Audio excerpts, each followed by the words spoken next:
because bustin' makes me feel good. Same name, different game, the Halloween of Sega.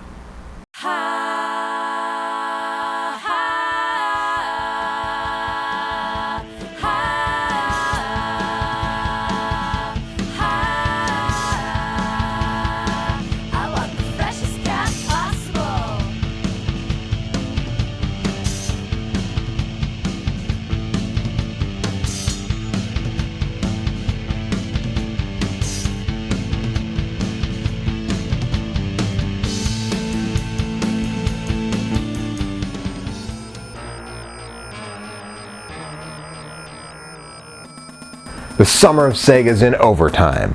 It's the 30th anniversary of the theatrical release of Ghostbusters. So hey, why not talk about some Sega Ghostbusters games? But first, a little history. I probably don't need to discuss the history of the film, but on the odd chance that you've lived under a rock for the last 30 years, or perhaps you've just left some sort of weird Mennonite community, Ghostbusters is a comedy with horror elements, co-written by Saturday Night Live cast member Dan Aykroyd and SCTV alum Harold Ramis. It was directed by Ivan Reitman and starred Aykroyd and Ramis alongside Bill Murray, Ernie Hudson, Sigourney Weaver, and many other famous faces. The film was re-released nationwide in theaters this past September and has grossed nearly $300 million in worldwide box office since its 1984 release. This makes it one of the 400 highest-grossing films in history. Product tie-ins and movies go together like ectoplasm and Class 5 full-roaming vapors. So also in 1984, there was a Ghostbusters video game, created by none other than the legendary Pitfall designer himself, David Crane. Crane designed the Commodore 64 Ghostbusters game in a very short time, and his work was ported to numerous systems.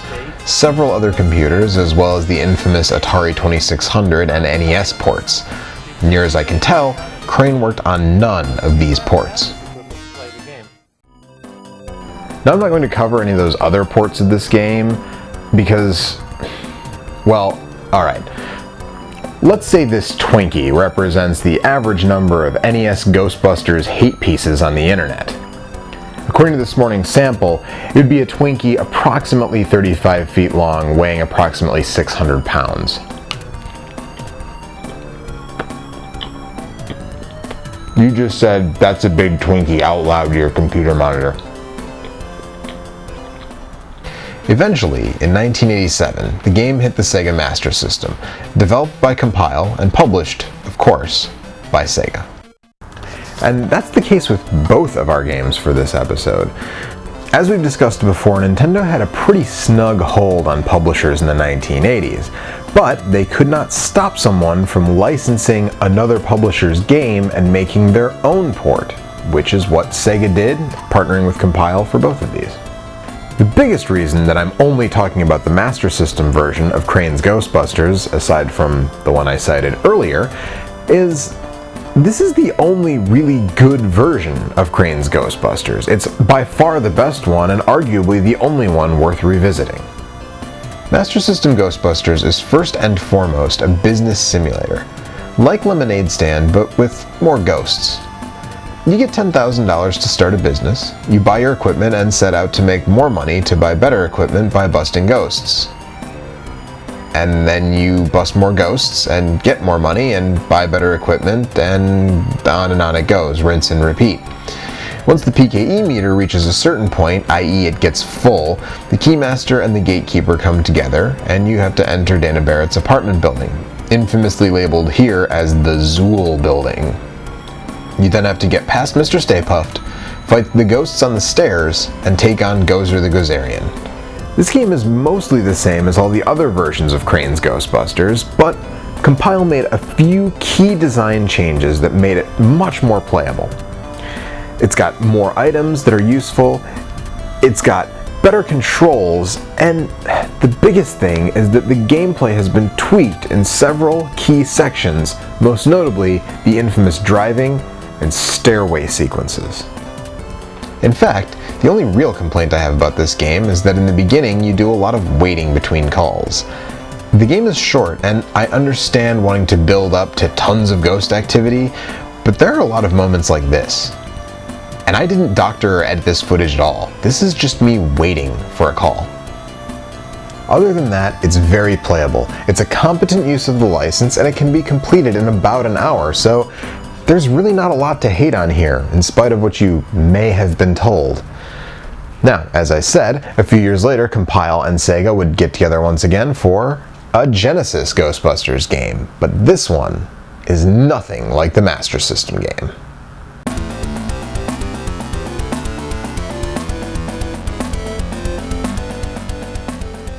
In 1990, following the release of Ghostbusters 2, Sega released Ghostbusters for the Genesis.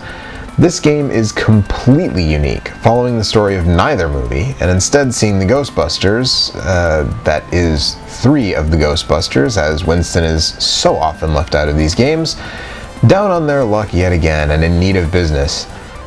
Maybe Winston got laid off, maybe that's why he's not here. Anyways, business begins to pick up as there's more ghost activity and the boys start getting calls.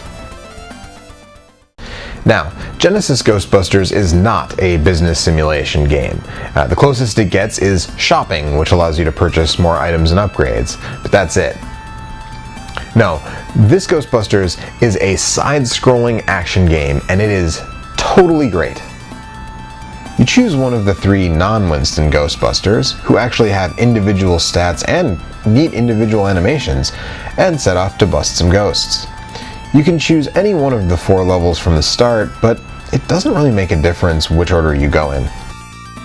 At the end of each level, you collect a piece of a stone tablet, which the Ghostbusters slowly start to figure out is some sort of god-summoning blah blah blah blah blah. Okay, maybe going with a fully original narrative wasn't the best idea, but it does free them up to avoid being hamstrung by the film's narrative. As you progress, you earn money to buy better weapons and items, which help in the later levels.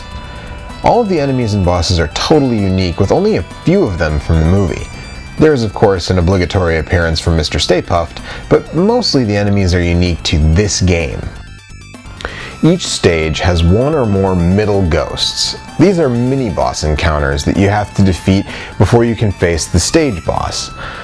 They're super fun and pretty creative, and in some instances, they even go so far as to be more difficult than the stage boss itself. Defeating them lets you pull them into a trap in classic Ghostbusters style. Once you do so, you'll get some bonus money, so catching these ghosts is a must, even though not trapping them will still allow you to face the stage boss. A big part of the fun is seeking out these middle ghosts. It almost turns each stage into its own mini Metroidvania. There's even a rudimentary map system that shows you where you've already been.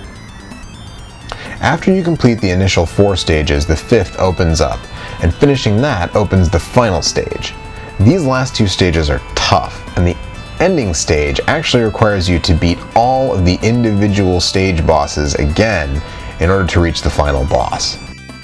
Both games are a lot of fun, and even though it's academic, which looks and sounds better, let's still take a gander at Compile's work on the Genesis and the Master System, side by side.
Alright, that's all I've got. That makes it time to give the edge.